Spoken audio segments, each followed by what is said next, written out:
चिंतित ना हो सका।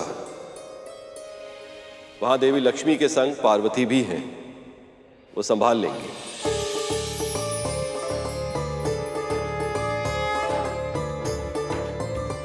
बस अब शीघ्र ही गणेश आ जाए तो ये विघ्न भी दूर हो जाएगा।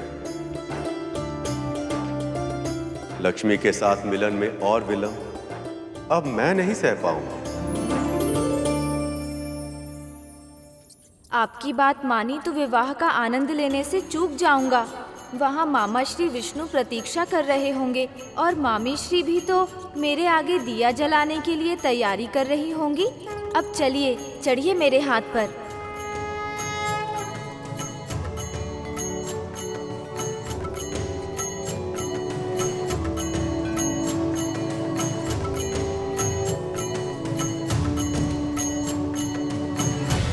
यदि मैं समय पर नहीं पहुंचा तो विवाह में कोई विघ्न भी आ सकता है, पर मैं ऐसा नहीं होने दे सकता। मुझे समय पर पहुंचना ही होगा, चाहे कुछ भी क्यों ना हो जाए।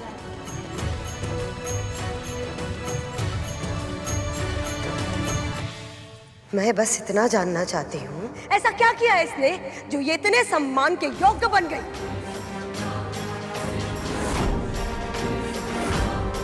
मेरे मन में भी यही प्रश्न घुमड़ रहा था। अच्छा हुआ दीदी ने पूछ लिया। कितनी संकुचित सोच है आपकी। विवाह जैसे पवित्र अवसर पर, देवी लक्ष्मी के निवास स्थान पर आप विंता को एक दासी के रूप में देख रही हैं।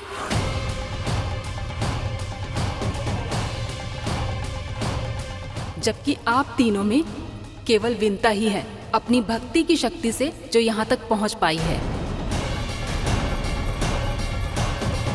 और आपको तो ये बात पता है देवी दीदी कि शास्त्रों में भक्त का स्थान भगवान से बड़ा होता है।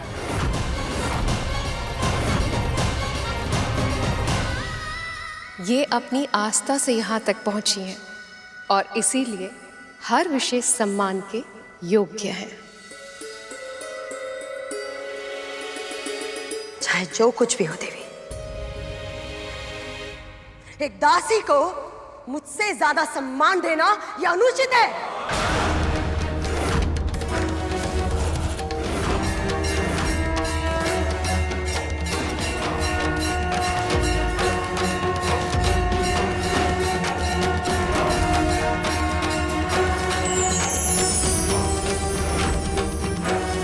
देवी पार्वती का शक्ति रूप, मुझे इस विंता की वजह से और कोई संकट नहीं मोड़ देना है। महारानी, हम सब में चाहे जो भी समस्या हो, ये अवसर हम सब की समस्याओं से कहीं अधिक बड़ा है। इसलिए हमें अपने वाद विवाद को परे रखकर इस समय केवल इस विवाह में अपना ध्यान केंद्रित करना चाहिए। सहस्रों वर्षों में एक बार आता है ऐसा अवसर। विंता सही कह रही है। ये समय वाद विवाद में पड़ने का नहीं है। ये तो विवाह की प्रसन्नता को मनाने का समय है। हर्षोल्लास के इस वातावरण में खो जाने का समय है।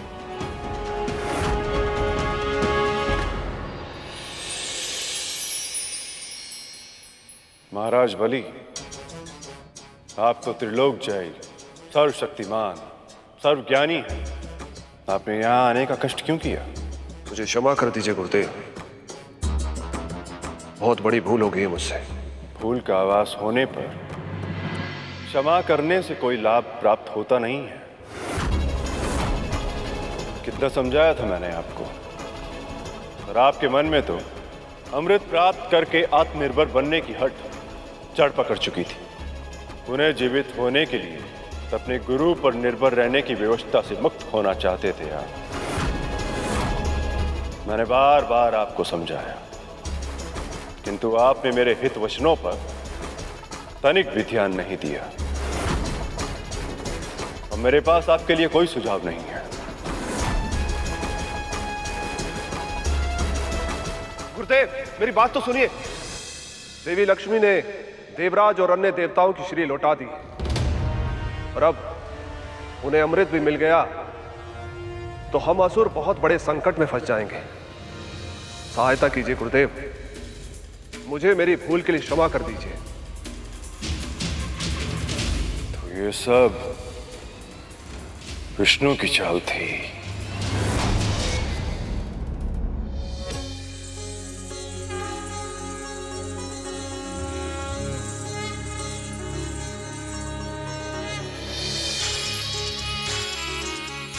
ये सारे दिए कितने सुंदर हैं, रंग बिरंगी और रत्नों से जड़ित।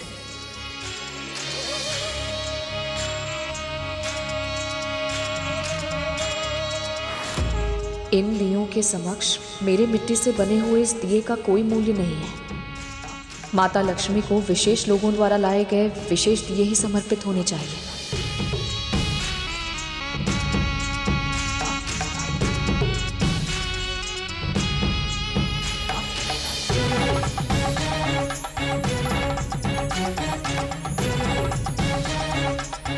जब तक सबके दिए यहाँ नहीं होंगे, मेरे लिए दिए का चुनाव करना असंभव है।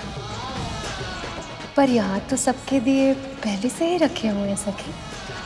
पर एक दिया ऐसा है जिसे यहाँ होना चाहिए पर है नहीं।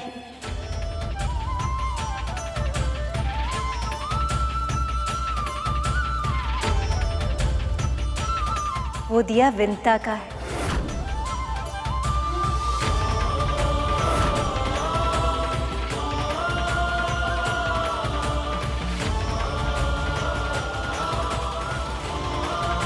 नहीं नहीं माँ, मेरा दिया इतना सुंदर नहीं है।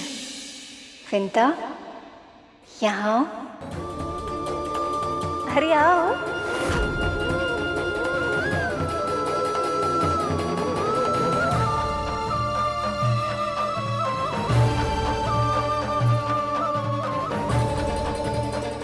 दिखाओ तो अपने आंचल में क्या छुपा रही हो।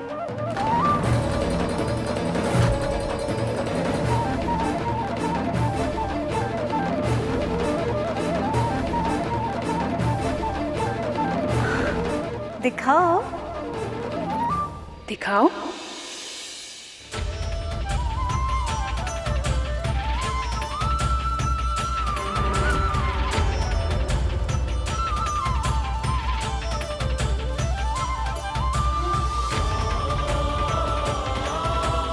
मिट्टी का दिया हमारे स्वर्ण और मणि जड़ित दिए के सामने इसका क्या महत्व है? कितना सुंदर दिया है ये। इसमें गणेश की मूर्ति भी है। अरे हाँ, ये तो और भी अच्छा है। गणपति भले ही प्रत्यक्ष रूप से यहाँ उपस्थित ना हो, पर इस दिए के माध्यम से हम उनका ध्यान कर सकते हैं।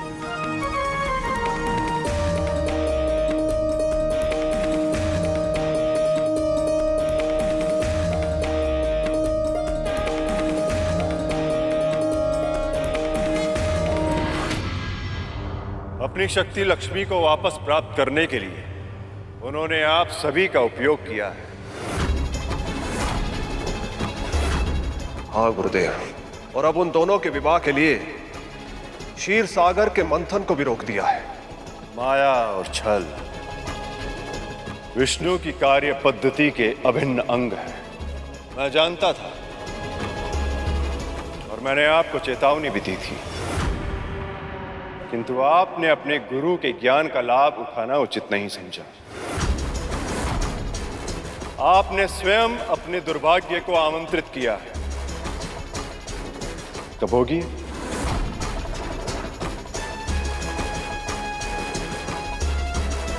तो क्या आप सहायता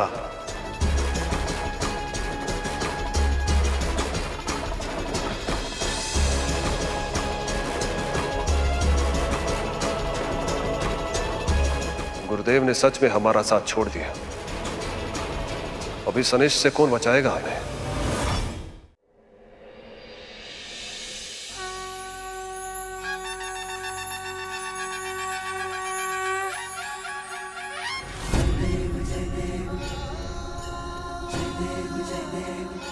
हे गणपति, इस बार जब मुझे नारायण मिले तो वो मुझसे कभी दूर ना जाए।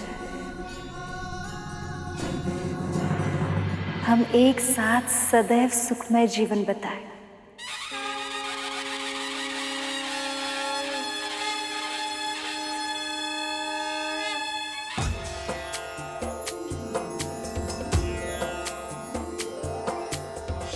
लाल चढ़ायो अच्छा गजमुख को, जोंदिल लाल विराजे सुत गौरी हर को। हाथ लिए गुड़ लड्डू साई सुरवर को, महिमा कहे न जाए लागत हूँ पद को। अखंड दीप जल गया है सखा। इस क्षण से विवाह की प्रक्रिया भी आरंभ हो गई है। बधाई हो प्रभु, बधाई हो सखा। बधाई हो।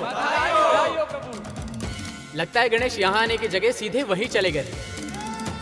अब मुझसे और प्रतीक्षा नहीं होगी, हम शीघ्र ही हल्दी आरंभ करेंगे। नारायण नारायण। अखंड दीप भी जल गया, परंतु मां अब तक नहीं आई। क्या वो सच में इतने दुर्लभ अवसर की साक्षी नहीं बन पाएगी?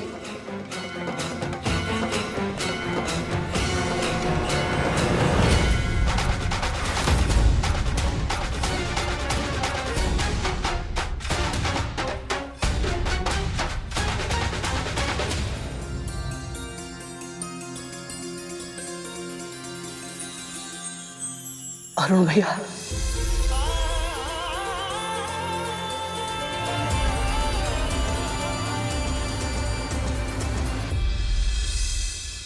यदि मैंने अब भी सहायता नहीं की तो असुर बहुत बड़े संकट में फंस जाएंगे। इसे संभालना ही होगा। रुकिए महाराज।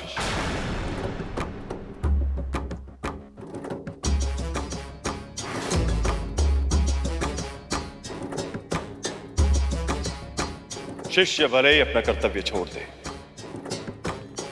किंतु एक गुरु होने के नाते मैं अपना धर्म नहीं छोड़ सकता।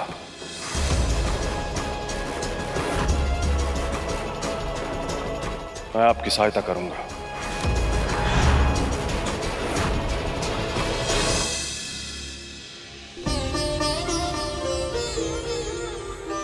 गरुड़ मेरे भाई, तो जानता है आज मैं बहुत प्रसन्न हूं। अब अपने परिवार के साथ कुछ आनंद के पल बिता पाऊंगा मैं। ये कल्पना ही मेरे रोम रोम को पुलकित कर रही है गरुड़।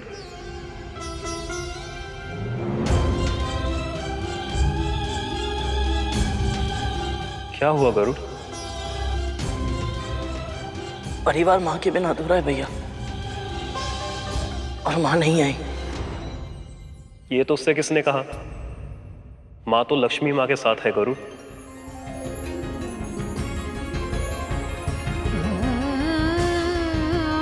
सच?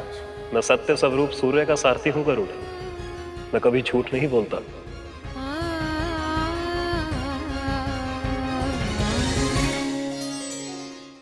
मामी श्री ने मेरे स्थान पर मेरी प्रतिमा के आगे दिया जलाकर विवाह के विधि विधान का औपचारिक आरंभ कर दिया है, पर मुझे स्वयं भी वहां शीघ्र ही पहुंचना होगा। इतने वेग से क्यों जा रहे हैं प्रभु? मुझे भय लग रहा है, कुछ करना होगा। प्रभु क्षमा कीजिएगा, पर लगता है कि आपको निमंत्रण देना केवल औपचारिकता ही थी। क्योंकि यदि सच में आपको बुलाना होता तो आपके बिना विवाह की रीतियों का आरंभ थोड़ी ना करते वो सब। अब ये तो सब जानते ही हैं प्रभु कि आपकी उपस्थिति के बिना कोई भी मंगल कार्य आरंभ तो हो सकता है, पर पूरा नहीं हो सकता।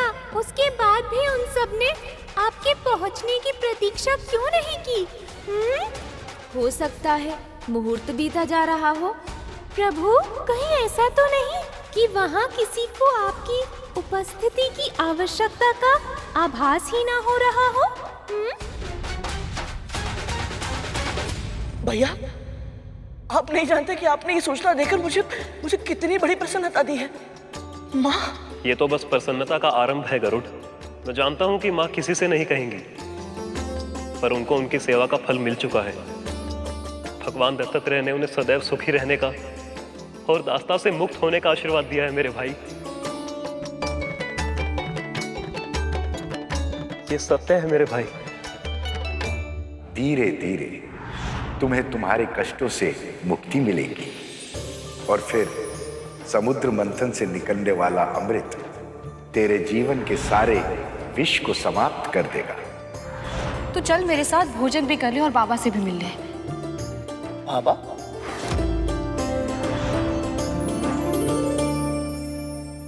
मैं बहुत दुर्भाग्यशाली हूँ भैया। मुझे भगवान दत्तात्रेय से मिलने का अवसर प्राप्त हुआ था और मैंने अपनी अज्ञानता में उसे खवा दिया। तो चिंता मत कर गरुड़, सही समय आने पर तुझे उनके दर्शन अवश्य होंगे। तू बस अभी इसी बात का ध्यान रख कि असुर कुछ समस्या उत्पन्न ना करते। देवी लक्ष्मी वापस आ चुकी है। इसका तात्पर्य यह है कि विष्णु पहले से अधिक शक्तिशाली हो चुके होंगे। यदि इन दोनों का विवाह हो गया तो ये देवताओं के लिए अति कल्याणकारी होगा। यदि ऐसा हुआ तो असुरों के लिए अमृत प्राप्त करने का स्वप्न देखना भी असंभव हो जाएगा। तो कितना भी प्रयास कर लें उन्हें अमृत कभी भी प्राप्त नहीं होगा। शाम दाम दंड भेद सब किया जाएगा ताकि आपका भाग छीन कर देवताओं को दिया जाए। यदि अब आपको अमृत प्राप्त करना है तो उसका एक ही उपाय है।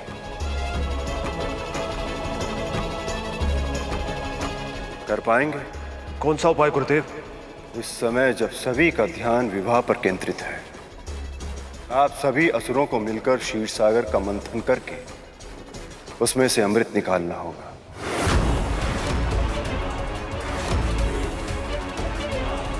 न केवल अमृत को प्रकट होने पर विवश करना होगा बल्कि उसे चुराना होगा।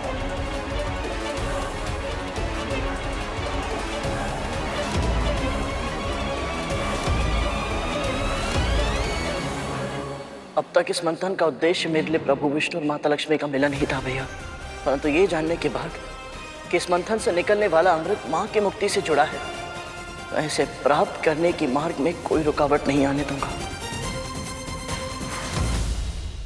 एक बार हम गुरुदेव की आज्ञा का पालन न करके पाप कर चुके हैं, पर ऐसी मूर्खता और फिर नहीं करेंगे।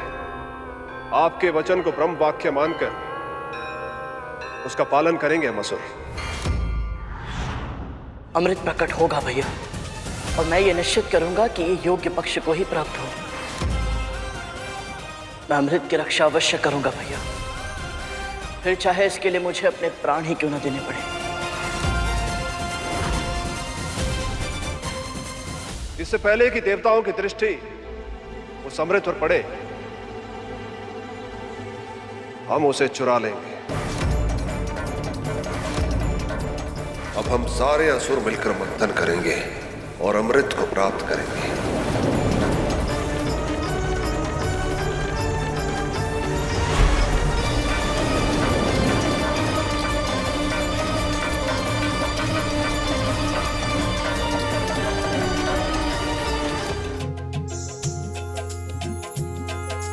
उमंगों की घटा छाई, खुशियों की छटाई,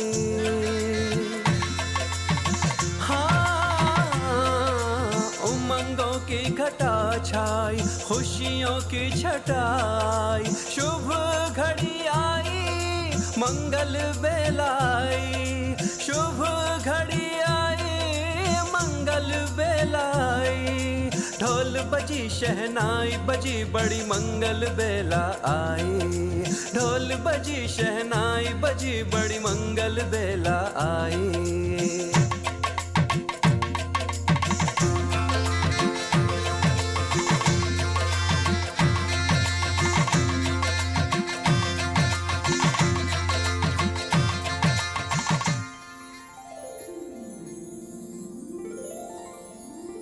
वायु, ये हल्दी की रीति कब आरंभ होगी? प्रभु विष्णु को हल्दी लगते देखने की बड़ी उत्सुकता है मुझे। मामा जी, हल्दी रेत निभाने का कार्य तो सदा स्त्रियां करती आ रही हैं, और सभी देवियां तो मामी जी के पक्ष में चली गई। अब आपके लिए हल्दी पीसेगा कौन और लाएगा कौन? कार्तिकेय, ये दायित्व भी वही देवियां निभाएंगी जिन्होंने महादेव को वर बनाया था। बहुत ही अच्छा विचार है सखा। परंतु प्रभु वो कौन है?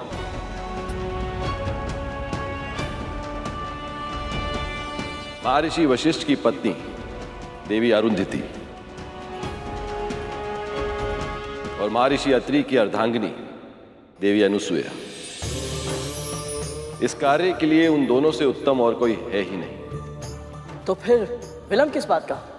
मैं शीघ्र जाके उन्हें ले आता हूँ। नारायण नारायण, उसकी आवश्यकता नहीं पड़ेगी गरुड़।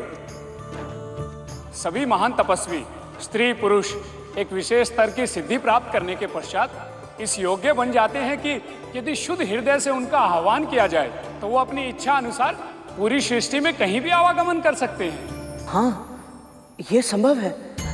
आपने सत्य कहा मुनिवर।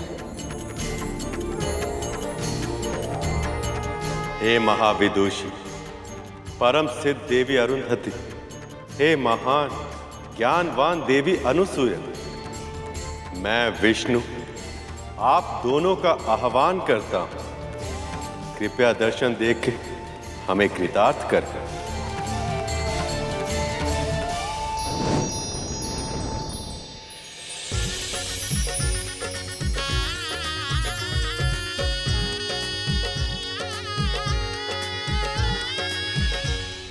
इससे पहले कि विवाह समाप्त हो जाए, इससे पहले कि देवताओं को हमारी योजना की भनक लग जाए, हमें ये मंथन स्वयं पूरा करना होगा।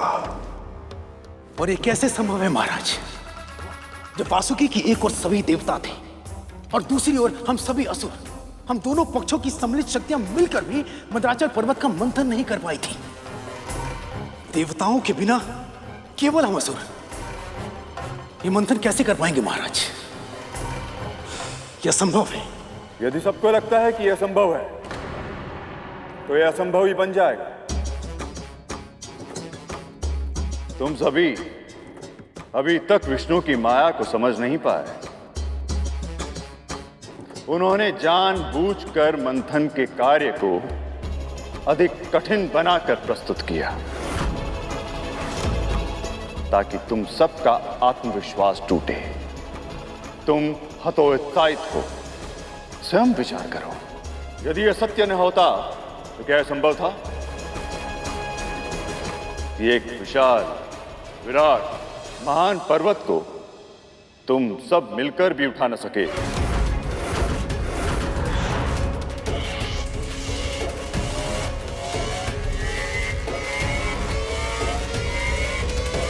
उसे एक अकेला पक्षी उठा ले।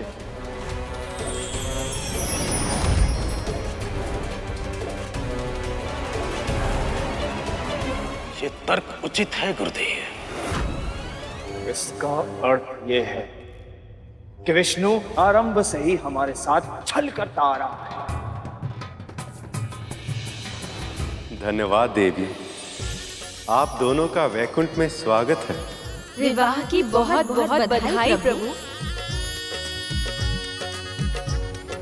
क्या आप दोनों देवी परंपरा की हल्दी मुझे लगाकर इस विवाह को अपना आशीर्वाद देना चाहेंगी? आपको हल्दी लगाने का अवसर हमें मिल रहा है, इससे बड़ा सौभाग्य हमारे लिए और क्या होगा प्रभु। आपने हमें ये गौरव दिया, इसीलिए आप सभी का बहुत बहुत धन्यवाद।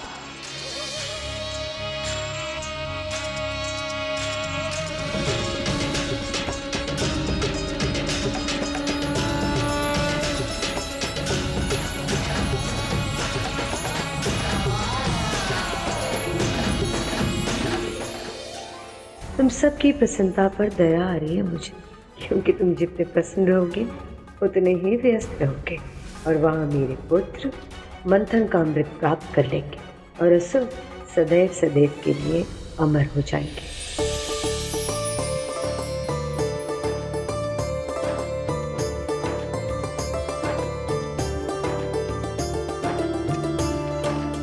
माँ, आप दोनों क्यों कष्ट कर रही हैं?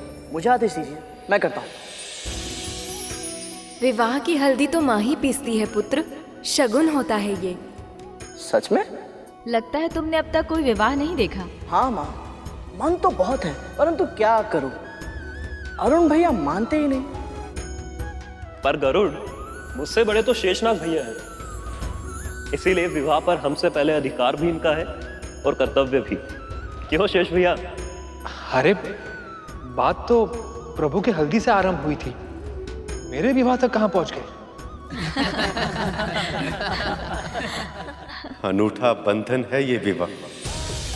यदि अपने साथी से प्रेम हो तो ये बंधन मुक्त आकाश सा विशाल विस्तृत लगता है। यदि स्वामी स्वयं इस अद्भुत भावना का अनुभव करने जा रहे हो तो सेवक अधिक देर तक इससे दूर नहीं रह सकता।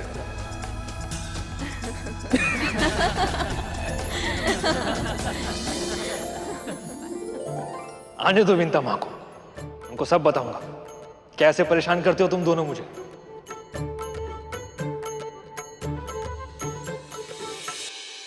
तो फिर हम क्या करें गुरुदेव? मंथन के कार्य को पूर्ण करने के लिए तन की शक्ति से अधिक मन की शक्ति की आवश्यकता है। मस्तिष्क में संदेह का दीमक व्यक्ति के बल को भीतर ही भीतर खा जाता है।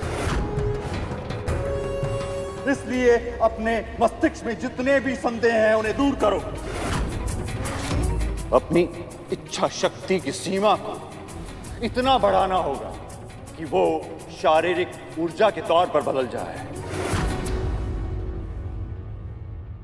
यदि अमृत पाने की इतनी प्रबल इच्छा है तो अपना संपूर्ण ध्यान उसी पर केंद्रित करो।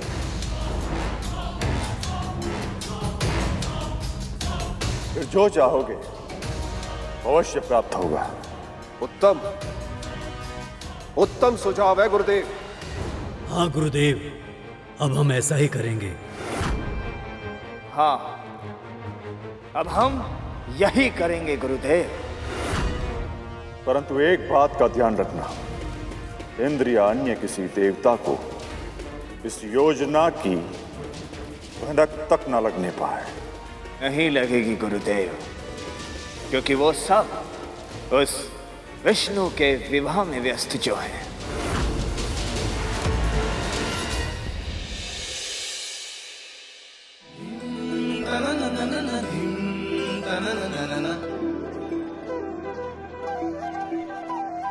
मरमरी लगाओ जी, मरमरी लगाओ,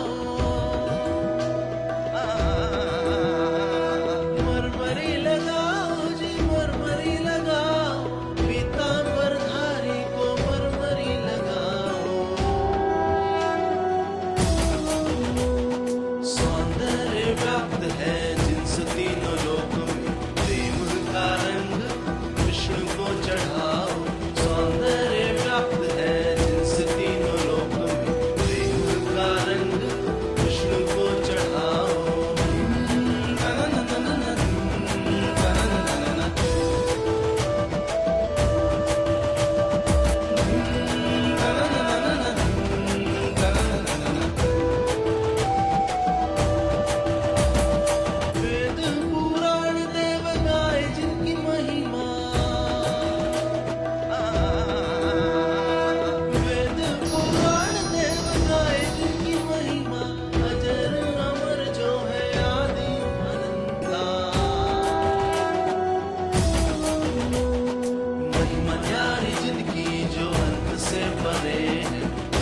कार्तिक, आपने ये क्या कर दिया? स्वयं प्रभु से हट खेली।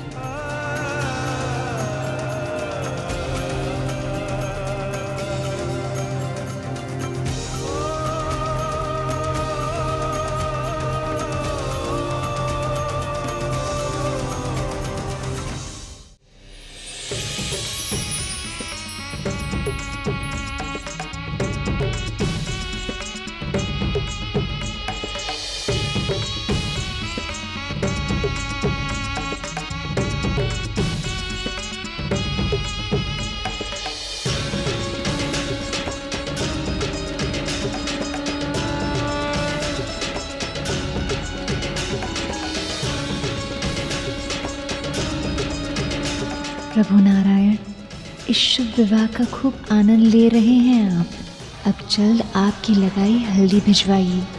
आपके रंग में रंगने के लिए उत्सुक हूँ मैं।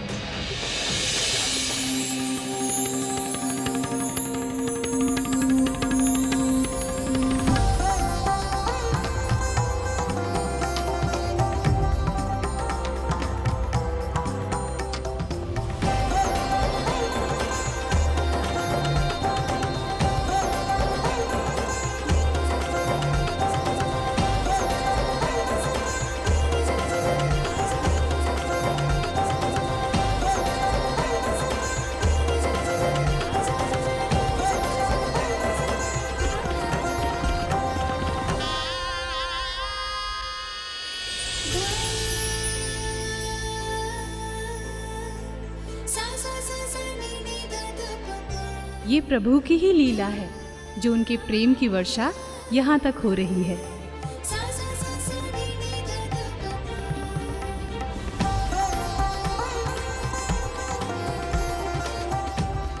धन्यवाद हरि इस प्रेम वर्षा के लिए। अब बस शीघ्र ये विरह का अंत हो जाए ताकि लक्ष्मी नारायण पुनः एक हो सके।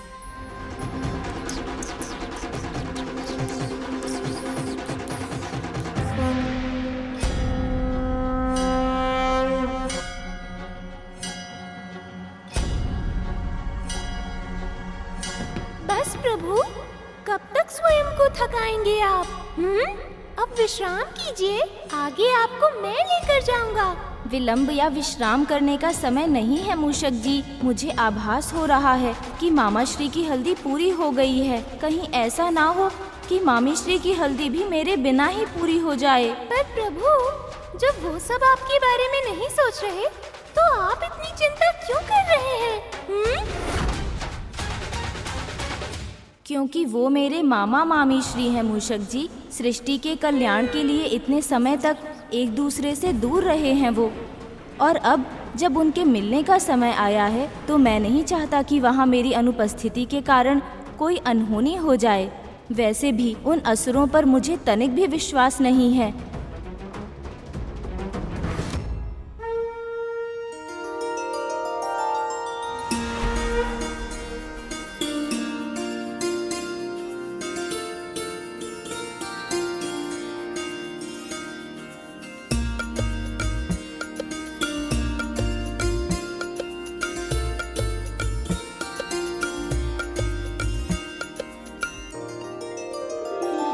विराट पुरुष सर्वशक्तिमान, हे विराट पुरुष सर्वशक्तिमान, हे जनार्दन विष्णु महान, है जनार्दन विष्णु महान। आपको मेरा प्रणाम, आपको मेरा प्रणाम, बारंबार विनीत प्रणाम।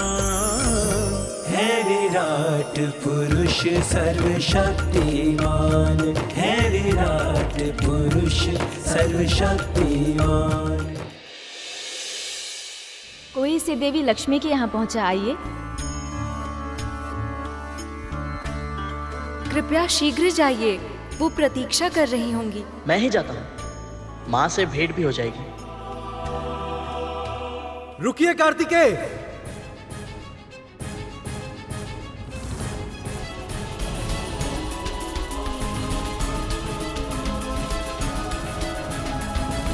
आप कैलाश से लंबी यात्रा करके आए हैं, थक गए होंगे, इसलिए इसे मैं लेकर जाऊंगा। आपकी बातों के फेर में मैं नहीं आऊंगा देवराज, इसे तो मैं ही लेकर जाऊंगा। क्षमा कीजिए, पर इस अवसर का सदुपयोग तो मैं ही करूंगा कार्तिकेय। आपको ऐसा क्यों लगता है कि इस अवसर को मैं जाने दूंगा? लाइए। दीजिए मुझे नहीं। मैं लेकर जाऊंगा। मैं लेकर जाऊंगा। इसे मैं लेकर जाऊंगा देवराज। मैं लेकर जाऊंगा कार्तिकेय। मैं लेकर जाऊंगा देवराज। मैं लेकर जाऊंगा। आप छोड़िए इसे, आप छोड़िए इसे, मैं लेकर जाऊंगा। हे नारायण, ये हल्दी का अपशगुन होगा, कहीं ये लड़ाई में शुभ हल्दी गिर न जाए।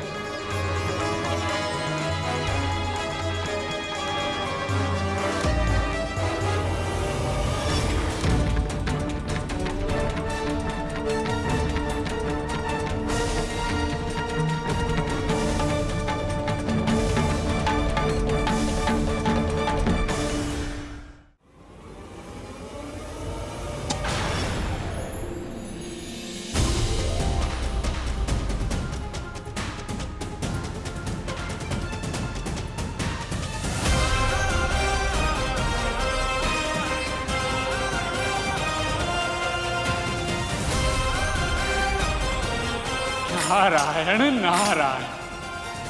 गरुड़, इस हल्दी को तुम लेकर जाओ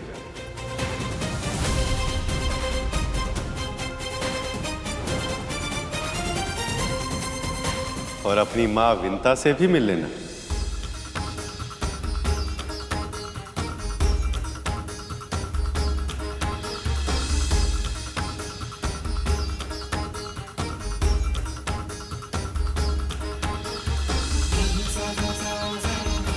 जो आज्ञा प्रभु।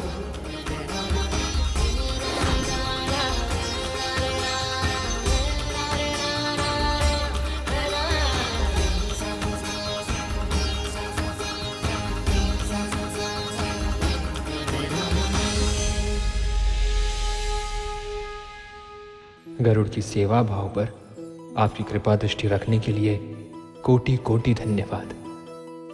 विवाह में अनहोनी अपशगुन होने के कई अवसर होते हैं, परंतु विवाह कार्य जो अनिष्ट होने से रोके वही आपका सच्चा हितैषी होता है।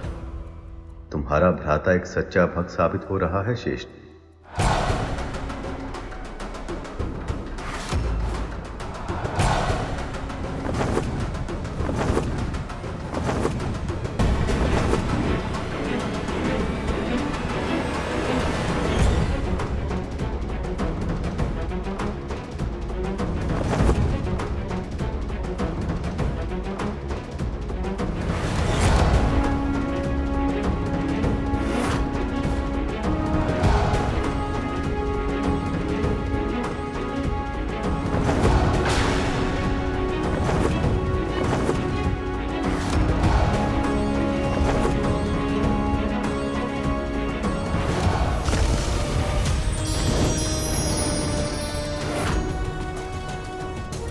कहीं गरुड़ ने हमें देख तो नहीं लिया? यदि ऐसा है तो हमारी योजना असफल हो जाएगी। मुझे ऐसा आभास क्यों हो रहा है जैसे कोई अनहोनी होने वाली है। मुझे इसका पता लगाना ही होगा, अन्यथा प्रभु विष्णु और माता लक्ष्मी के विवाह के इस शुभ अवसर पर विघ्न आ जाए।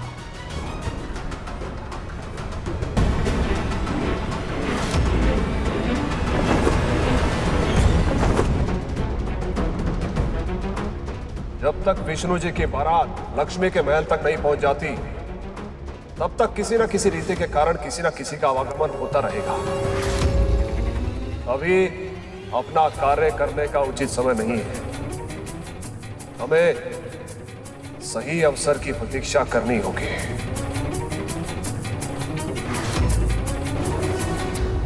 मूषक जी, शीघ्रता कीजिए, मुझे विवाह में होने वाली अटखेलियों और भोजन का आनंद उठाना है। प्रभु, आप तो बिना कारण ही इतने उत्साहित हो रहे हैं। वहाँ किसी को आपकी अनुपस्थिति का आभास भी नहीं है। नहीं नहीं मूषक जी, मेरे मामा श्री का विवाह है, ऐसे कैसे मुझे भूल सकते हैं। वहाँ सभी विधियाँ पूर्ण होती जा रही हैं, किंतु अभी तक किसी ने आपका आवाहन नहीं किया।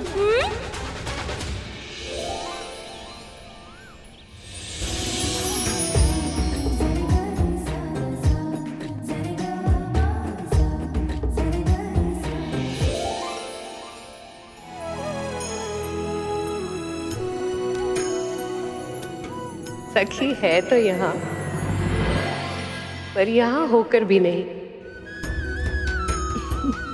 सही कहा देवी, इनका मन तो कहीं और ही है। हमें कुछ ऐसा करना चाहिए जिससे इनका वो भटकता हुआ मन यहाँ खींचा चला आए। मैं चेष्टा की थी देवी, पर इसमें तो मैं भी असफल हो गई। मेरा नृत्य देखकर देवता भी अपनी सुध-बुध खो बैठते हैं, पर जिसे हरि ने हर लिया हो उसे भला मेरी कला कैसे जीत पाएगी।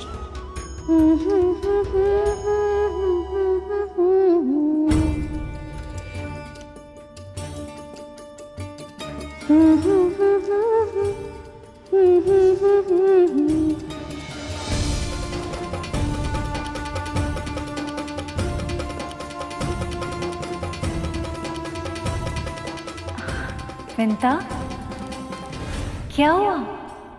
गाओ ना।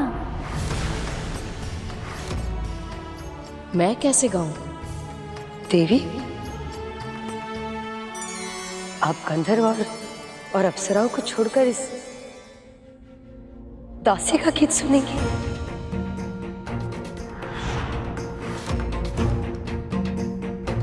हाँ, मेरा मन तो यही है।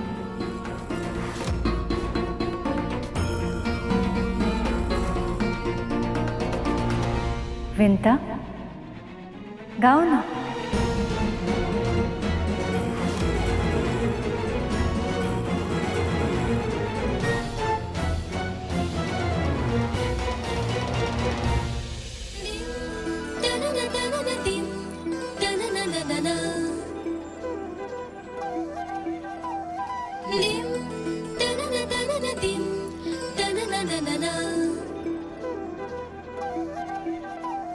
हल्दी चंदन की बेला ही आई, हल्दी चंदन की बेला ही आई, रश्मि को सखिया हल्दी लगाओ। लक्ष्मी है आतुर प्रेम में व्याकुल, पिया की हल्दी इनको लगाओ। लक्ष्मी है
अब शीघ्र ही हमारे मिलन की शुभ घड़ी आएगी देवी। मैं भी उस घड़ी की प्रतीक्षा में हूँ हरि।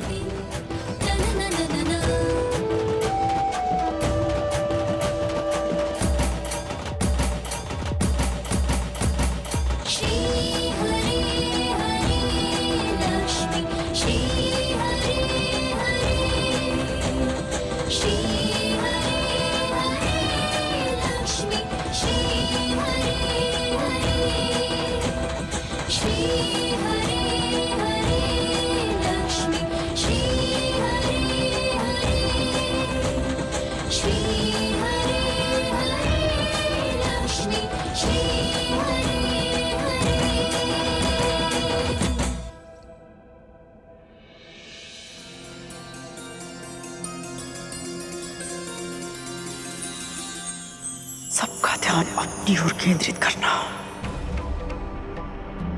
बहुत अच्छे से जानती है ये विंता।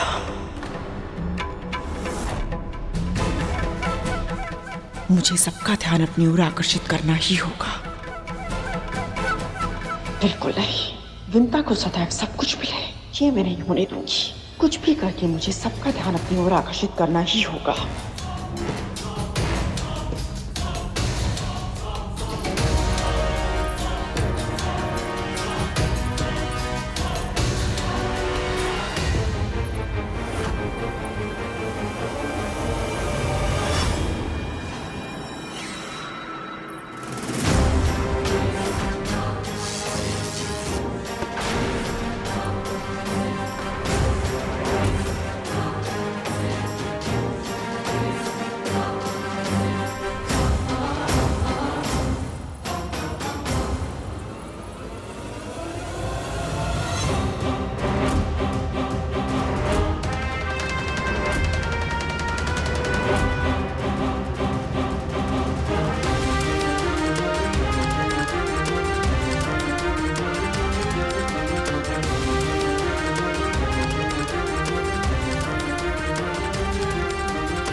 न जाने अचानक ऐसा आभास क्यों हो रहा है, जैसे गरुड़ के मेरे पास आने पर होता है।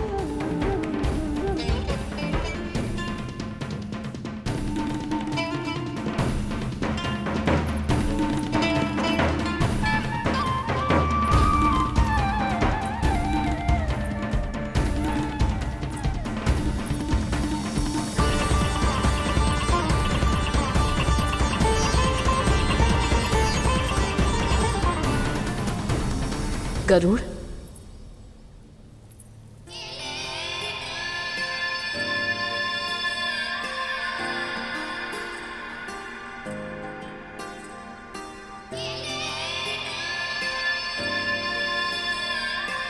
मैं भी पुत्र प्रेम में अधीर हो जाती हूँ।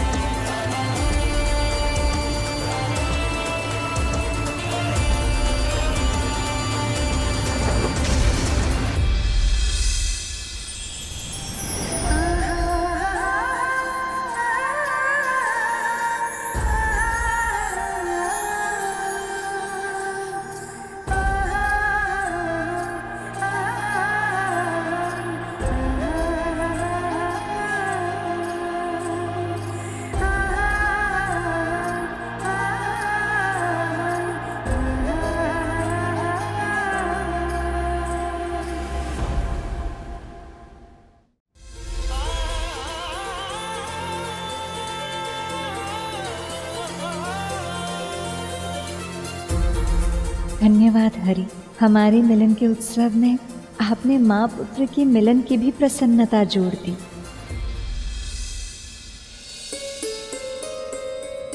भक्तों की प्रसन्नता में ही हमारी प्रसन्नता है, और गरुड़ जैसे कर्तव्यनिष्ठ भक्त की चिंता करना मेरा धर्म है।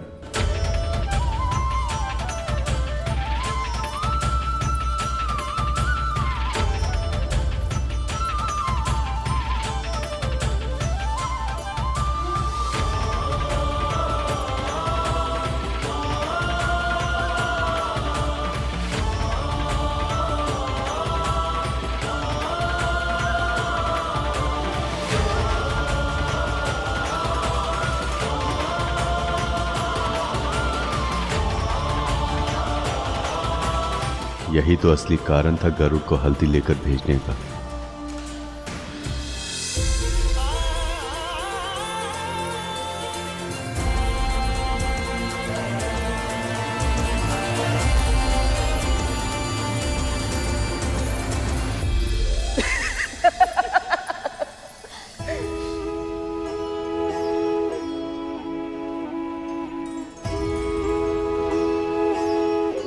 माँ, आप बहुत बदली हुई लग रही है माँ। आज से पहले मैंने आपको इतना प्रसन्न, इतना मुक्त कभी नहीं देखा। सच में माँ, पहले आपकी हंसी में भी एक एक झिझक हुआ करती थी। एक अनजाना सा भय सदैव आपके आसपास रहता था, परंतु आज आपके मन का उल्लास आपकी आंखों में दिखाई दे रहा है माँ। ये सब तेरे कारण हुआ है गरुड़। यदि तूने विवश नहीं किया होता तो मैं यहाँ आने की कल्पना भी नहीं कर पाती। नहीं माँ, ये आपकी पूजा और आपकी साधना का फल है। मैं इस श्रेय के योग्य नहीं। तूने क्या किया है तुझे अनुमान भी नहीं है पुत्र। तुझे पता है यहाँ सब मुझे गरुड़ की माँ कहकर पुकारते हैं। माता पिता के जीवन में जब एक क्षण आ जाए तो उससे अधिक प्रसन्नता की बात और कोई नहीं हो सकती। यह तो आपका और पिताजी का आशीर्वाद है माँ। केवल वही नहीं गरुड़, नारायण की कृपा के बिना ये सब कभी संभव नहीं हो पाता। बस बस, तुम दोनों माँ पुत्र यहाँ खड़े खड़े बातें ही करते रहोगे। प्रतीक्षा कर रही हैं देवी लक्ष्मी।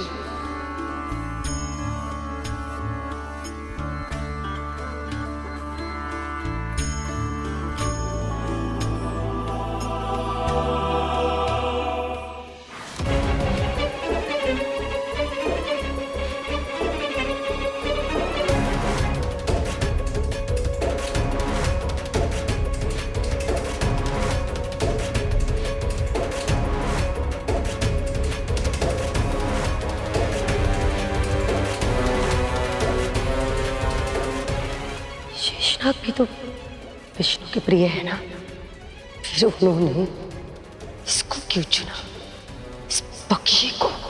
विष्णु जी की झूठी हल्दी लक्ष्मी जी तक पहुंचाने के लिए। जैसा पुत्र है वैसी ही माँ है। पहले इसके पुत्र ने वैकुंठ में मेरे पुत्र का अधिकार छीना, और अब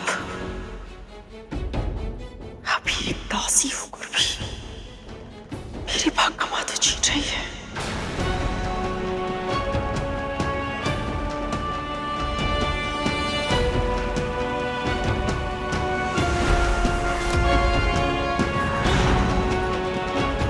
खतरो, हमारे चेहरे पे एक और दाग। इस तरह से विवाह में जाओगे तुम? जब जब विंता के बारे में कुछ बुरा बोलती हो, ये मेरे मुख पर चुन्ने कैसे आ जाते हैं? क्या आपके भीतर का रोग है देवी, जो बाहर प्रकट हो रहा है? कृपया अपने मन की शुद्धता पर ध्यान दीजिए। नारायण नारायण।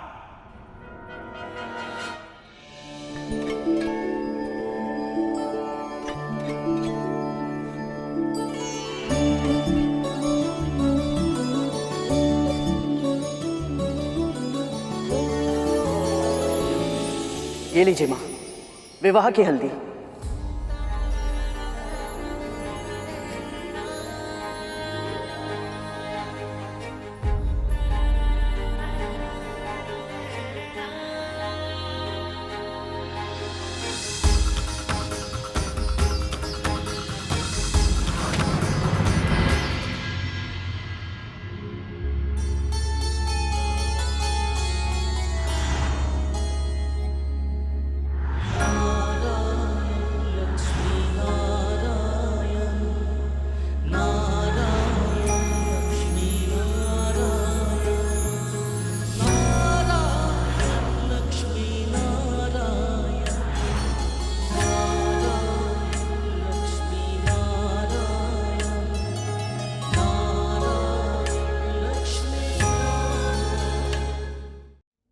कल्पना कर रही हैं सखी कि नारायण इसे लगाकर कैसे लग रहे होंगे? कल्पना करने की क्या आवश्यकता है जब उनके दूत यहीं पर हैं? गरुड़, वर्णन करो पुत्र।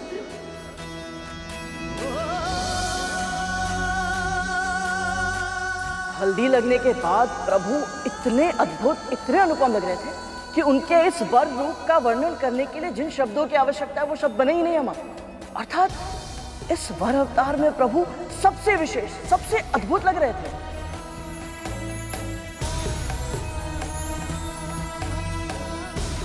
तुम्हारे यहाँ आने का एक बहुत बड़ा लाभ हुआ है गरुड़। देवी लक्ष्मी के मुख पर मुस्कुराहट तो आई।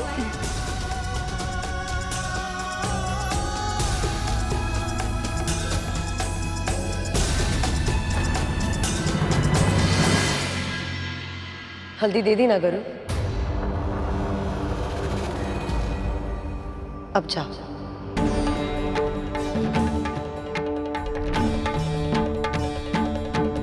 तुझ में इतनी भी समझ नहीं है कि ये स्त्रियों का उत्सव है। तू यहाँ नहीं रह सकता। परंतु महारानी, मैंने प्रभु को इस रूप में देखा है, तो मुझे माता लक्ष्मी को भी इस रूप में देखना है।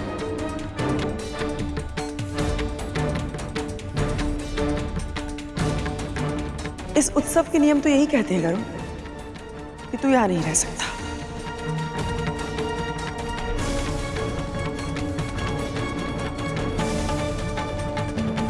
क्यों विंता, कुछ अनुचित कहा मैंने?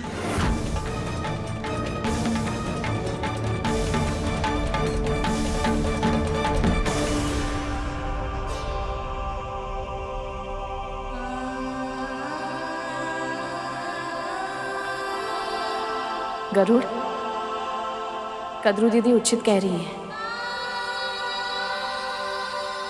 स्त्रियों के उत्सव में पुरुषों की उपस्थिति संभव नहीं है।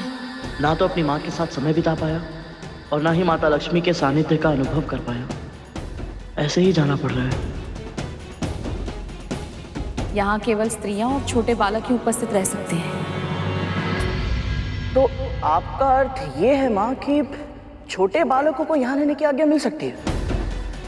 अवश्य मिल सकती है, पर तू छोटा कहाँ है?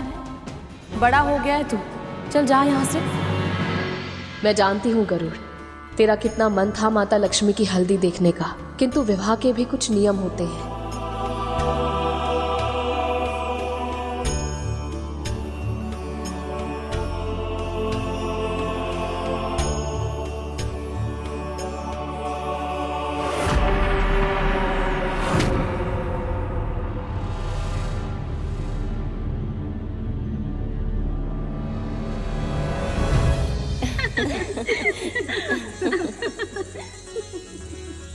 चलो, शुभ हल्दी की बेला निकली जा रही है।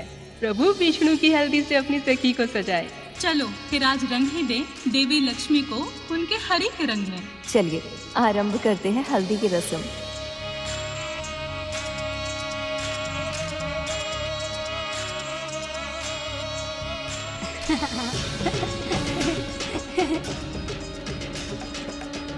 माँ,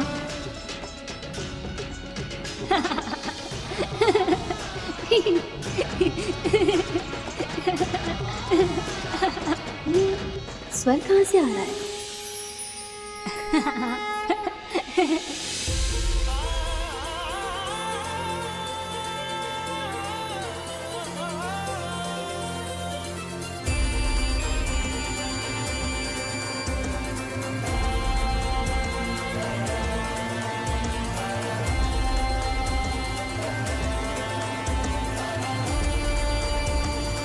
अरे गरुड़, तुम छोटे बच्चे बन गए। हाँ,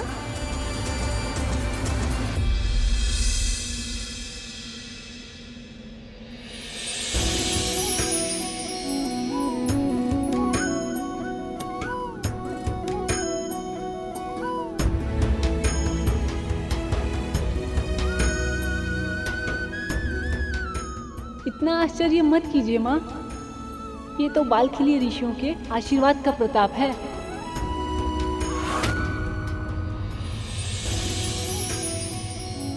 बस अब मुझे ये बताइए कि अब तो मुझे यहाँ रहने की आज्ञा मिल सकती है ना? हाँ, इतने प्यारे से भोले भाले नन्हे पक्षीराज को कौन रोक सकता है भला? तुम यही रुकोगे।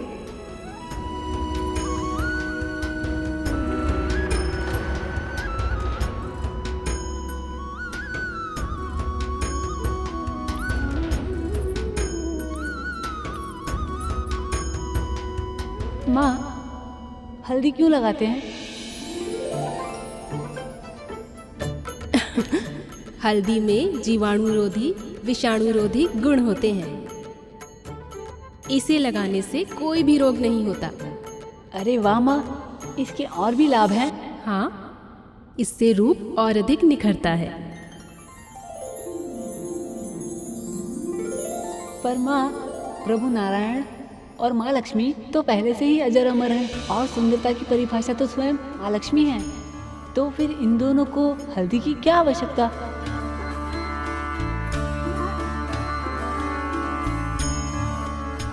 प्रश्न तो बिल्कुल सही पूछा है गरुड़ ने। हाँ देवी, बताइए ना। सत्य तो ये है कि हल्दी का गहरा संबंध मेरे पुत्र से भी है। सबसे पहले मैंने इसी हल्दी से गणेश को उसका आकार दिया था।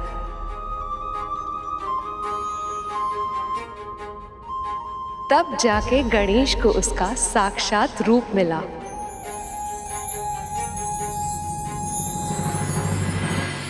गणेश तो परब्रह्मा है और ऐसे में इसी हल्दी ने उन्हें अपने साकार रूप में आने में सहायता की थी।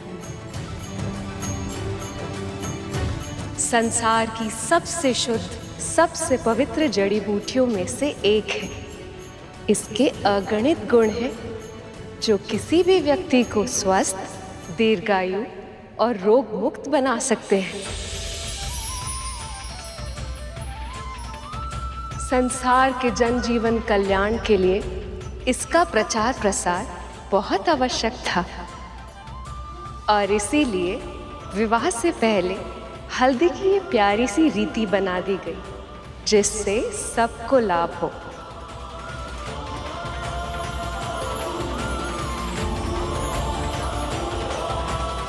अद्भुत माँ, तब तो मैं आपको हल्दी युक्त रूप में देखने के लिए बहुत उत्साहित हूँ।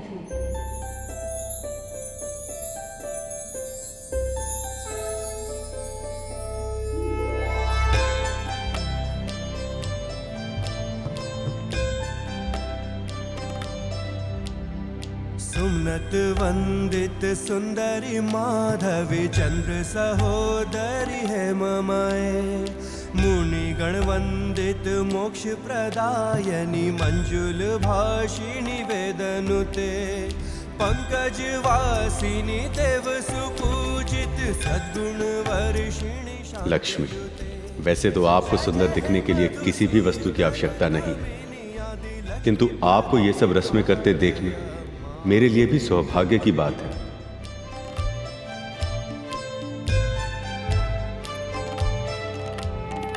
ऐकली कल्मष नाशिनी कामिनी वैदिक रूपिणी वेदमाये, क्षीर समुद्भव मंगल रूपिणी मंत्र निवासिनी मंत्र नुते, मंगलदायी। लक्ष्मी, आपको बधु रूप में देखकर आपसे पुनः विवाह करने के लिए मैं और भी आतुर हूँ। भार्गवी मंत्र स्वरूपिणी मंत्रमय, सुरगण पूजित शीघ्र फल प्रद ज्ञान विकासिनी शास्त्र ने। जब भी कोई स्त्री हल्दी और विवाह की सारी रस्में निभाएगी, उसमें सारा समाज आपकी छवि देखेगी और वो घर की लक्ष्मी कहलाएगी।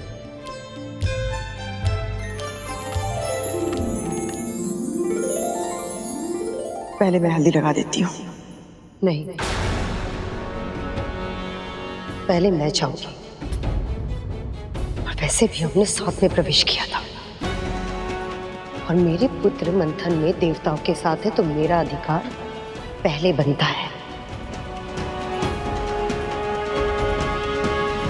मुझे उससे कोई अंतर नहीं पड़ता है दीदी। मैंने कहा ना खतरो, पहला अधिकार मेरा है।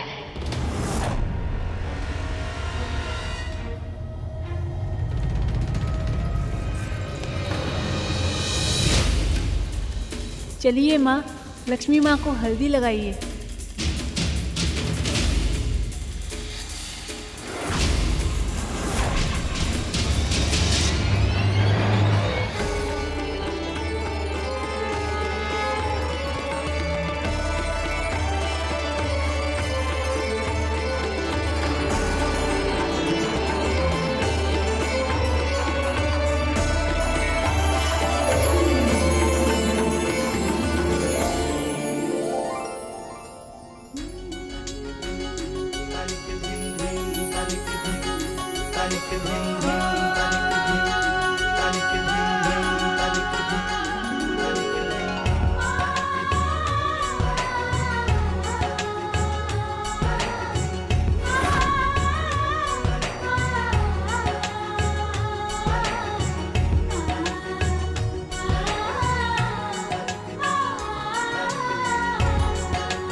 एक सच्चे हृदय वाले भक्त की अनुपस्थिति में ये हल्दी की रस्म भी अधूरी रह जाती।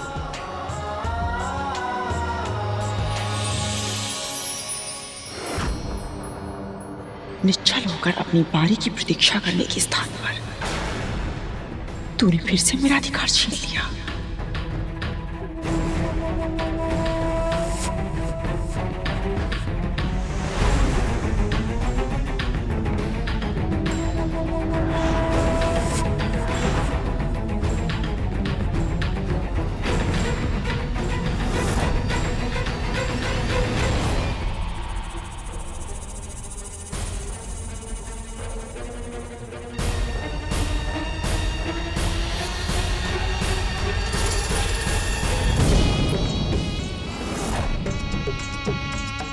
हल्दी खत्म। फिर से इस तासी ने भोलेपन का नाटक करके मेरा अपमान करवाया।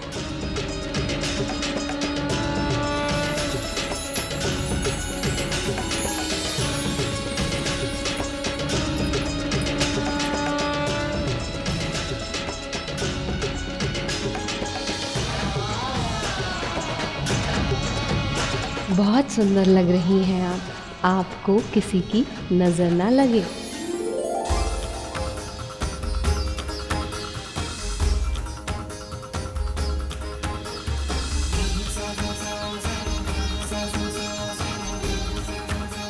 हम दोनों का रंग तो एक हो गया है लक्ष्मी।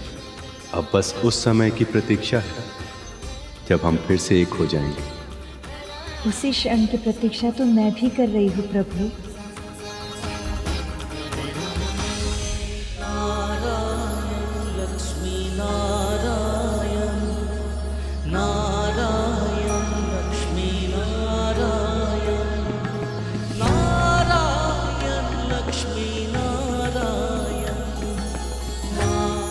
अब आपके साथ होने की प्रतीक्षा मुझसे नहीं हो पा रही।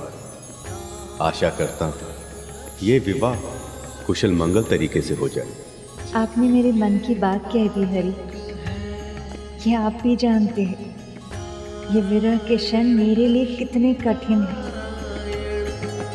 जग के पालक है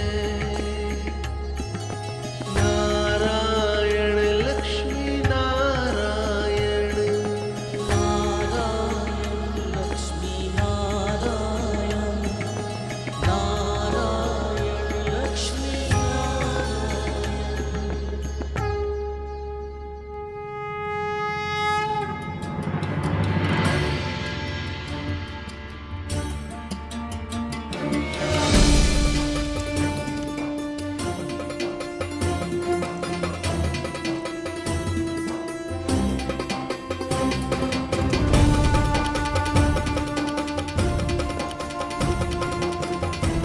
पिताजी क्या हुआ? कुछ नहीं पुत्री, सब ठीक है। विवाह की सारी तैयारियां हो चुकी है, बस अब शीघ्र ही। पिताजी बताइए ना क्या हुआ? हर एक पिता की तरह अपनी पुत्री के हाथ पीले करना मेरा भी स्वप्न था, पर जब आज आपके हाथ पीले होते देखा तो ऐसा लगा जैसे मेरे हृदय का एक भाग शीघ्र ही टूटकर बहुत दूर जाने वाला है। जब पुत्री बड़ी हो जाती है तो मां उसकी सखी बन जाती है, पर न जाने क्यों पिता और पुत्री के बीच संवाद कम पड़ने लगते हैं, शब्द कम पड़ जाते हैं। पुत्री एक पिता बहुत कुछ कहना चाहता है अपनी पुत्री से, लेकिन कह ही नहीं पाता, और विवाह के इन भावुक पलों में सभी भावनाएं आंसू बन करके बह जाती हैं।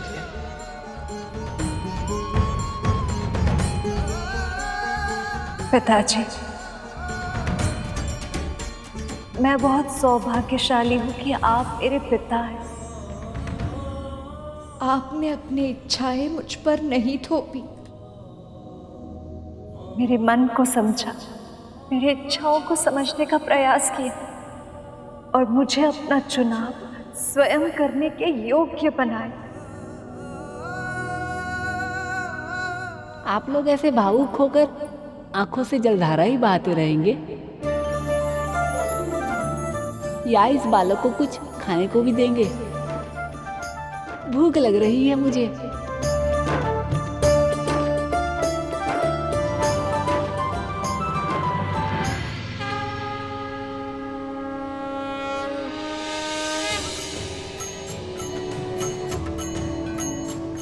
प्रभु, अब आपको कुछ खा लेना चाहिए। हम दोनों ने इतना श्रम कर लिया है कि मुझे तो बहुत भूख लगाई है।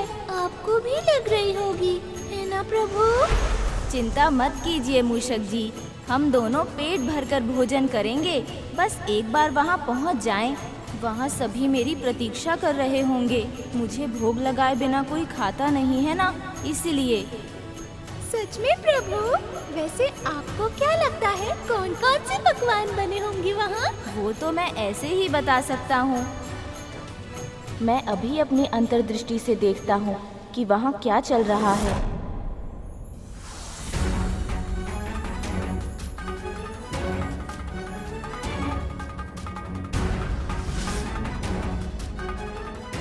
बहुत स्वादिष्ट भोजन है। और ये मोदक तो गणेश जी को बहुत प्रिय है ना? ये क्या? उसे तो सभी पकवान बहुत प्रिय हैं। अभी यहाँ होता तो बहुत चाव से खाता वो। किंतु देखिए ना, विलंब होने के कारण इन सब का आनंद उठाने से चूक गए हैं प्रभु गणपति।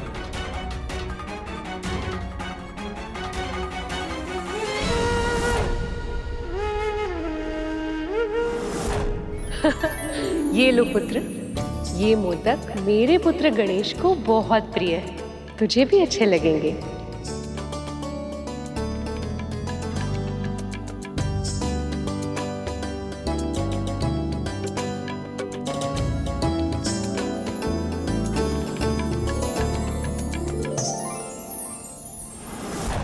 बिना मुझे भोग लगाए ही उन लोगों ने भोजन करना आरंभ कर दिया। किसी को मेरा ध्यान भी नहीं आया। ये मेरा अपमान है।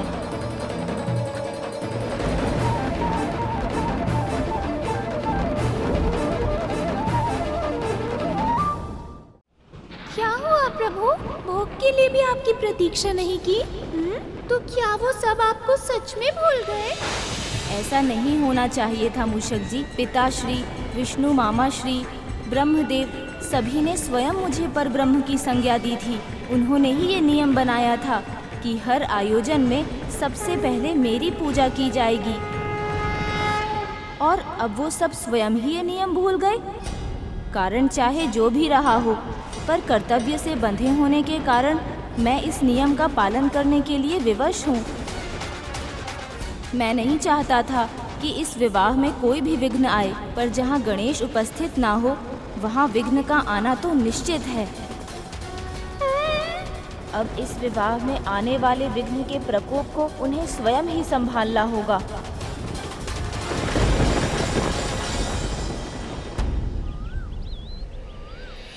करुण, हल्दी उत्सव में रुककर तुमने बहुत अच्छा किया। हाँ गरुड़, तुम्हारे बाल रूप ने इस उत्सव का आकर्षण और भी अधिक बढ़ा दिया। मैंने कुछ नहीं किया है माँ। तो माता लक्ष्मी ने मुझे इस रूप में दर्शन देकर मुझ पर कृपा की है, परंतु अब मैं इन्हें वधु रूप में देखने की प्रतीक्षा नहीं कर पा रहा हूँ। देखा सखी, विवाह की प्रतीक्षा में जब दूत ही इतना उतावला हो रहा है तो उसके प्रभु कितने छटपटा रहे होंगे। ये कल्पना सहज ही की जा सकती है। मुझे भी उतनी ही प्रतीक्षा है जितनी मेरे हरि को है।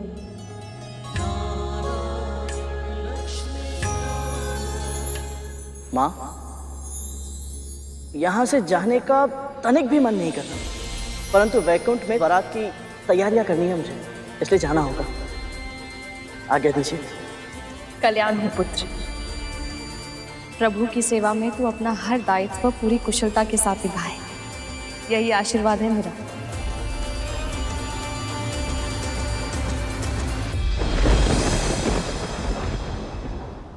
आना भी चाहिए प्रभु, विघ्न तो आना ही चाहिए। मैं तो कहता हूँ हम इसी क्षण कैलाश वापस चलते हैं। वो प्रभु विष्णु और माँ लक्ष्मी अवश्य है, पर आपके बिना उनका विवाह भी संभव नहीं है। ये बात पूरे संसार को पता चल जानी चाहिए। मैं एक विचित्र दुविधा में फंस गया हूँ मूषक जी। मुझे पूरा विश्वास है मेरे मामा मामी श्री जानबूझकर मेरी अवहेलना कभी नहीं करेंगे। मैं जानता हूँ वो पूरे मन से यही चाहते हैं कि मैं उनके विवाह में सम्मिलित हूँ, पर अपने उत्साह में मेरी प्रतीक्षा ना करके उन्होंने मेरे सामने एक ऐसी समस्या उत्पन्न कर दी है जिसका समाधान मेरे पास नहीं है। एक ओर है संसार का नियम जो कहता है कि किसी भी मंगल कार्य को पूरा करने के लिए मेरा आह्वान, मेरा सत्कार और मेरा आशीर्वाद होना आवश्यक है। इनके बिना कोई ना कोई अवरोध अवश्य उत्पन्न होगा जिसे कोई टाल नहीं सकता। पर दूसरी ओर मेरा मन है मूषक जी, जो जानता है कि ये विवाह केवल उन दोनों के लिए ही नहीं, पूरे संसार के कल्याण के लिए कितना आवश्यक है, और इसीलिए मैं इसमें किसी भी तरह का अवरोध उत्पन्न नहीं होने देना चाहता। ये युद्ध हृदय और मस्तिष्क के बीच है मूषक जी, और मैं इसमें फंस गया हूँ। अब जब तक मैं स्वयं को शांत नहीं कर लेता, मैं ना आगे जा सकता हूँ और ना ही पीछे।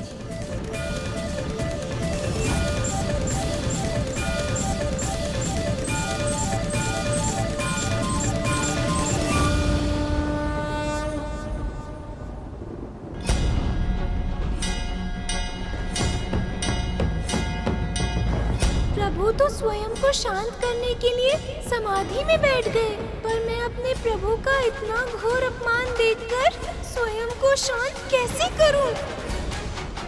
मैं अपने प्रभु के अपमान का प्रतिशोध अवश्य लूंगा।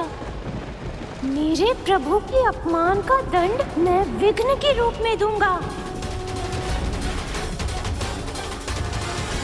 अभी मैं वैकुंठ के लिए निकलता हूँ माँ। ये लो पुत्र, सबके लिए मिठाई।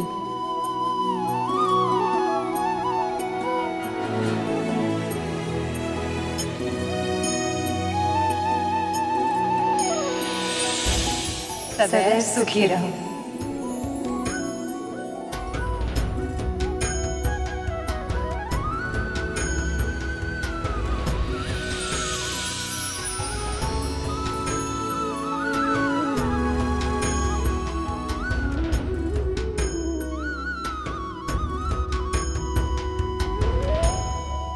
यदि विंता और उसके पुत्र को प्रभु विष्णु और माँ लक्ष्मी से ऐसे ही महत्व मिलता रहा तो वो दिन दूर नहीं जिस दिन सब भूल चुके होंगे कि दासी कौन है और स्वामिनी कौन है।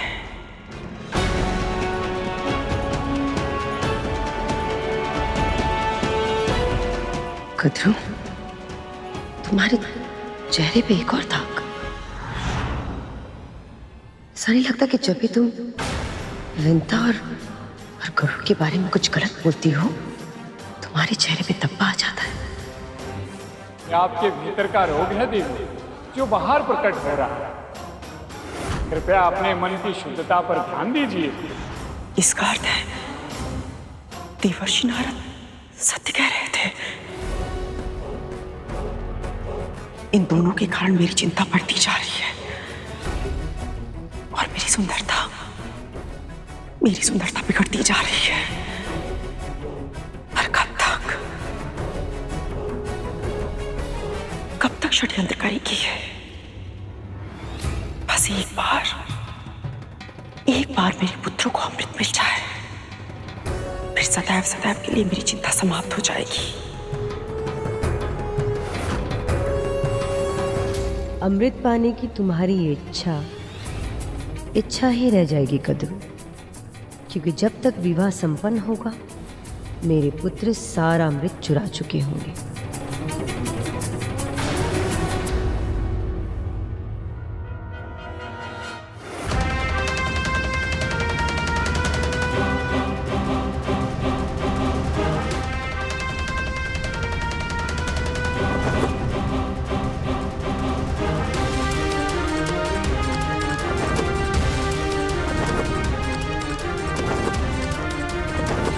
लगता है गरुड़ अब वैकुंठ लौट रहा है। कहीं वो अब हमें देख ना ले। गया गरुड़ वापस। अब चलिए महाराज, मंथन आरंभ करते हैं। खाना भी नहीं, अभी तो केवल हल्दी हुई राहु। जब तक बारात वैकुंठ से निकलकर लक्ष्मी निवास तक नहीं पहुंच जाती, तब तक किसी न किसी रीति के कारण किसी न किसी का आना जाना होता रहेगा। हमें उचित अवसर की प्रतीक्षा करनी होगी राहु। मैंने ये कभी नहीं सोचा था कि मैं ये सब कहूंगा, पर मुझे कहना पड़ रहा है। अब तो मेरा भी मन हो रहा है महाराज कि शीघ्र ही ये सभी रीतियां समाप्त हो और विष्णु बारात लेकर लक्ष्मी निवास पहुंचे, ताकि हम यहाँ अमृत पाने का प्रयास आरंभ कर सके। धैर्य राहु, धैर्य। आप सभी विश्वास नहीं करेंगे वहां क्या हुआ। मैंने माता लक्ष्मी का हल्दी उत्सव देखा, साक्षात अपने बाल रूप में। प्रभु, माता लक्ष्मी इतनी सुंदर लग रही थी कि मैं वर्णन भी नहीं कर सकता। देवी लक्ष्मी ने मेरे सखा के लिए कोई संदेश नहीं भेजा करो। नहीं तो महादेव, परंतु हाँ, माँ पार्वती ने हम सभी के लिए मिठाई भेजी है।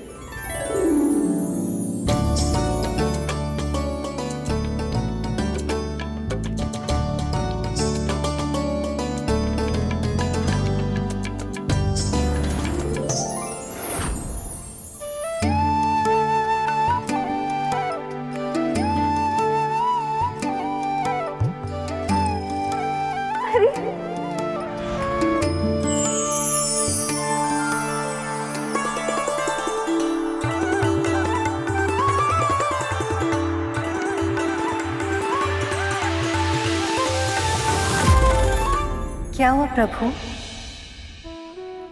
सब जानकर भी अनभिज्ञ बन रही हैं देवी। ऐसा नहीं है प्रभु, मैं आपकी भावनाएं समझ सकती हूँ, पर क्या देवी? मैं आपको साक्षात देखना चाहता हूं, आपसे भेंट करना चाहता हूं। प्रभु, आप तो अधैर्य हो गए। और आप नहीं हो रहे। सत्य कहिए देवी, क्या आपका मन नहीं करता कि आप प्रत्यक्ष रूप में मुझे देखें?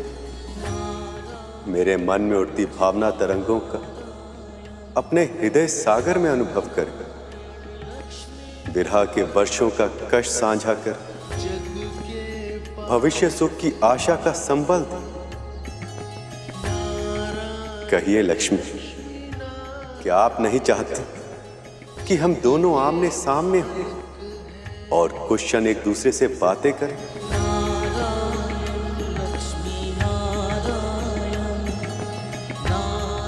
पर प्रभु, ये कैसे संभव है?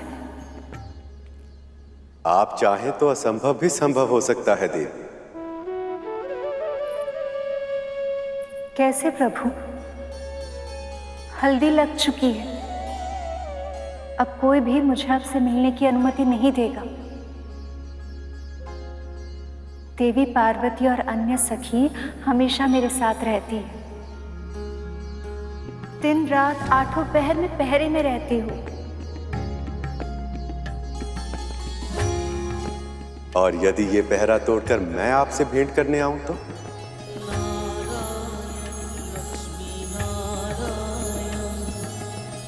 पहले पहरा तोड़ कर तो दिखाइए।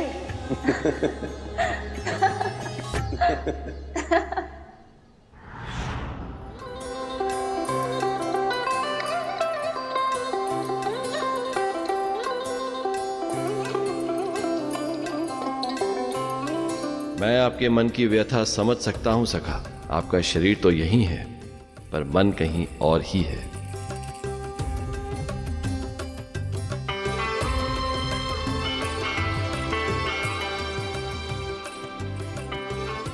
मैं समझ रही हूँ सखी, तुम्हारा मन भैया विष्णु के पास ही है, किंतु आप चिंता ना करें, शीघ्र ही भैया बारात लेकर आएंगे और आपसे विवाह करके ले जाएंगे।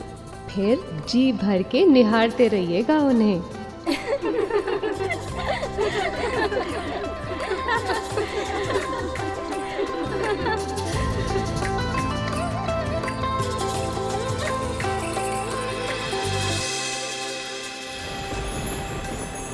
प्रभु का क्रोध तो हर क्षण बढ़ता ही जा रहा है, जिसका प्रभाव इस बिगड़ते वातावरण से स्पष्ट हो रहा है। अब तो विवाह का दूसरा उत्सव भी आरंभ होने वाला है।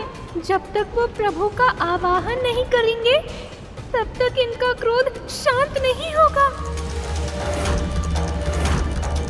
नहीं, वो सब मेरे प्रभु को भूलकर उत्सव मनाए, मेरे प्रभु का अपमान करे, मैं ऐसा नहीं होने दूंगा। अब ये विवाह बिना अवरोध के संपन्न नहीं होने दूंगा मैं।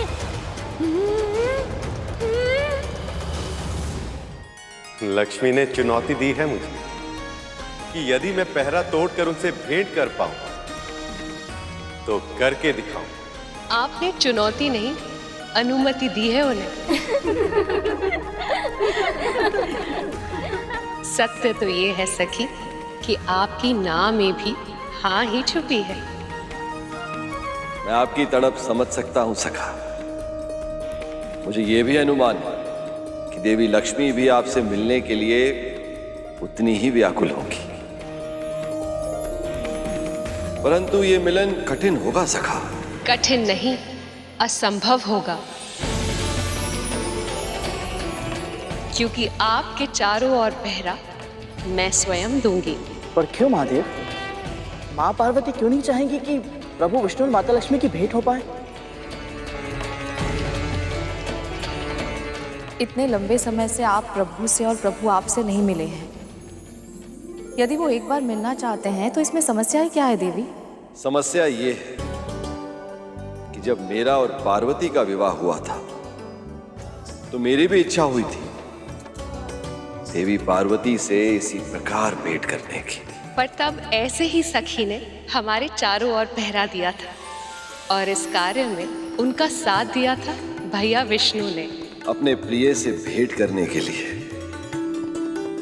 मैंने अद्भुत योजना रची थी और मेरे इसी अतिरिक्त प्रयास ने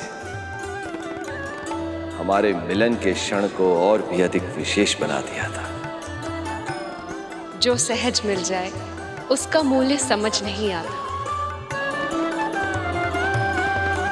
अब चुनौती दी है तो उसे कठिन बनाना तो होगा। चाहे कितना भी कठिन क्यों ना हो, मैं ये चुनौती अवश्य पूर्ण करूंगा। मुझे स्वीकार है सखी।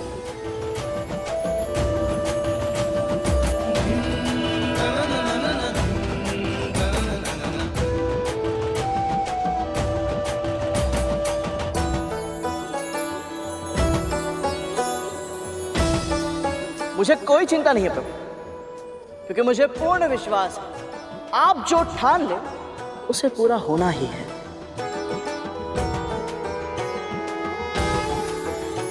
हाँ प्रभु, गरुड़ सही कह रहा है। आप अपने निश्चय में अवश्य सफल होंगे प्रभु।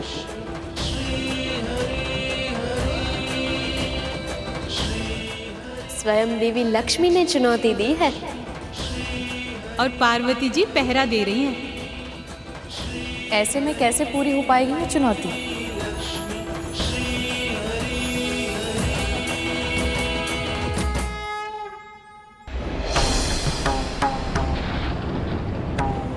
मेरे प्रभु को विवाह में आमंत्रित करके भी किसी को ये विचार नहीं आया कि प्रभु गणेश जी अभी तक पहुंचे क्यों नहीं। ये घोर अन्याय है। त्रिदेव ने स्वयं प्रथम पूज्य का आशीर्वाद दिया था मेरे प्रभु को और उन्हें ही भूल गए। किंतु न्याय मैं करूंगा। इस विवाह में विघ्न डालकर अब संसार देखेगा प्रभु गणेश जी के छोटे मूषक का बड़ा पराक्रम।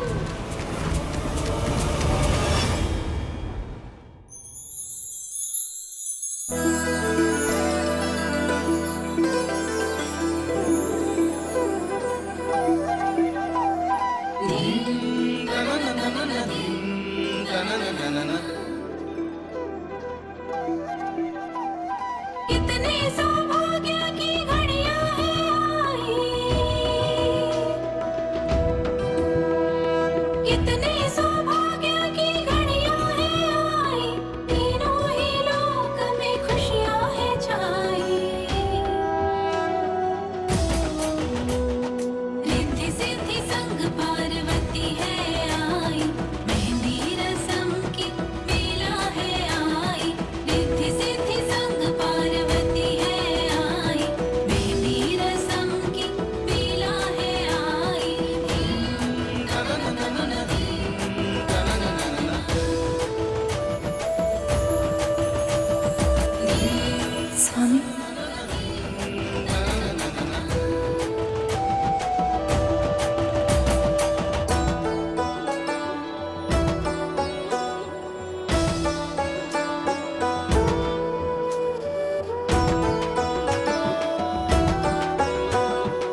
जहाँ जहाँ मेरी दृष्टि पड़ रही है वहाँ वहाँ आप दिखाई दे रहे हो। हरि, क्या आप सच में इस चुनौती को जीतकर मुझे प्रत्यक्ष रूप में मिलेंगे?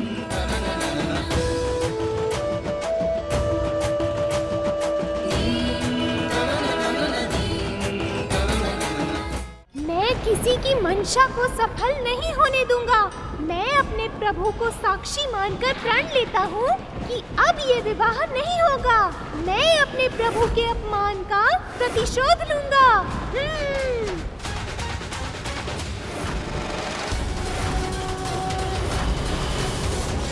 प्रभु विष्णु के विवाह के दूसरे उत्सव की सबको बहुत बहुत बधाई। नारायण नारायण। अरे वाह, आलते का रंग तो बड़ा गहरा प्रतीत हो रहा है। सही कहा आपने अग्निदेव, रंग बिल्कुल प्रभु नारायण और माता लक्ष्मी के प्रेम जितना गहरा है।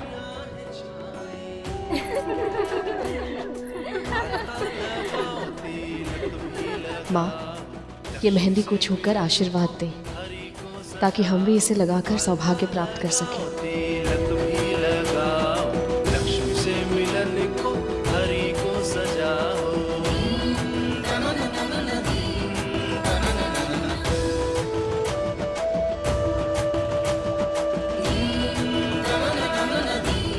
वैसे माता लक्ष्मी की मेहंदी तो रंग लाएगी ही, प्रभु विष्णु इनसे इतना प्रेम जो करते हैं।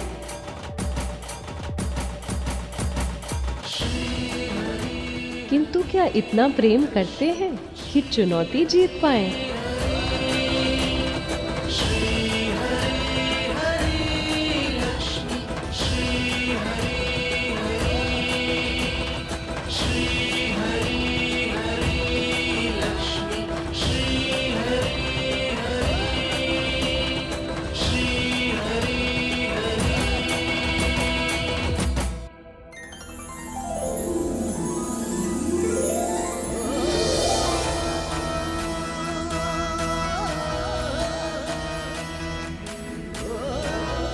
ये हुई ना बात। अब विंता ने किया दासू वाला कार्य। क्यों कद्रू, अब तो प्रश्न होना था।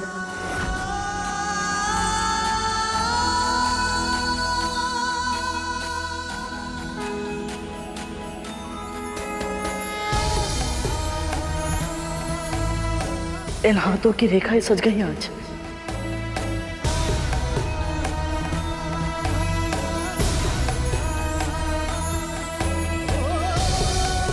माँ लक्ष्मी की छुई मेहंदी मुझे लग गई। सारा जीवन ही शुभ हो गया आज।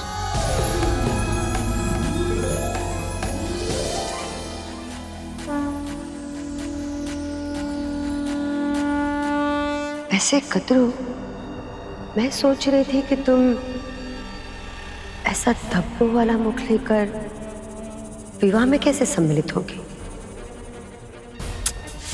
अच्छा नहीं लगेगा ना।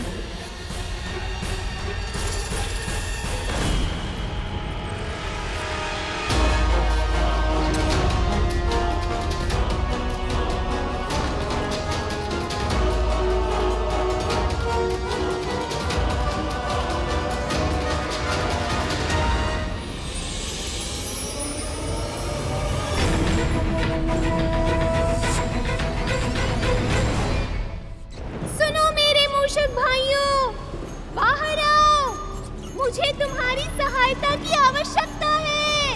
मेरे प्रभु का अपमान हुआ है। शीघ्रता करो, सभी यहाँ आओ।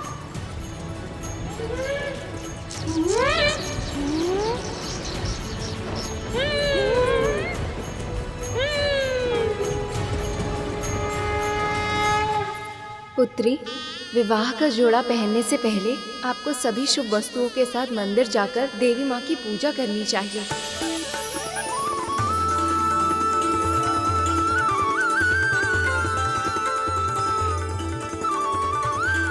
अकेली कहाँ चल दी सखी,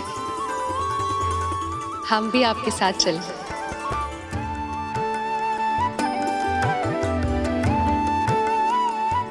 हम भी चलें?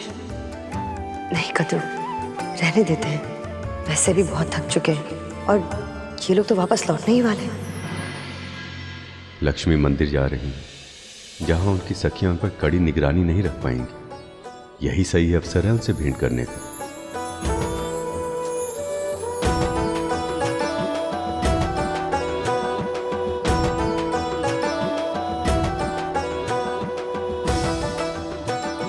माँ लक्ष्मी, अब तो आप ही कोई मार्ग सुझाइए। कुछ भी कीजिए, परंतु एक बार प्रभु से भेंट कर लीजिए माँ। मन तो मेरा भी बहुत है, पर मैं चाह कर भी स्वयं कुछ नहीं कर सकती। देवी लक्ष्मी के दर्शन का सौभाग्य तो प्राप्त हो गया प्रभु। अब आप दर्शन देकर मेरा जीवन धन्य कर दीजिए। कुछ ऐसा कीजिए कि आप माता लक्ष्मी से भी मिले और किसी को दिखाई भी ना दें, ताकि आप चुनौती भी जीत जाएं और माता लक्ष्मी की आपसे भेंट करने की इच्छा भी पूर्ण हो जाए। सदा से भगवान भक्तों की समस्या का समाधान करते आए, आज एक भक्त ने भगवान की समस्या का समाधान कर दिया। अब तो देवी के मंदिर में ही भेंट होगी लक्ष्मी।